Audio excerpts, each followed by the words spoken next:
Всем привет, приветствую на канале. Там человек писал в комментариях под одним из моих видео, как устранить шум, который исходит от климата.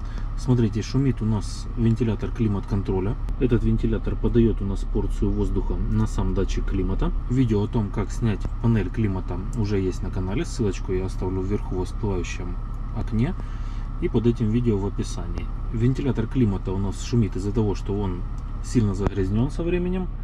Его нужно снять, очистить. И сразу скажу, что нужно нанести дополнительно силиконовую смазку на сам вал нашего вентилятора климат-контроля. Также подойдет универсальная проникающая смазка. Наносить смазку нужно сугубо на вал самого вентилятора. Небольшое количество. Я наносил при помощи ушной палочки. После очистки вентилятора климат будет работать абсолютно бесшумно. Вот, допустим, как сейчас. Еле-еле слышно работу вентилятора климата. Отдельное видео о том, как снять и очистить вентилятор, тоже есть на канале.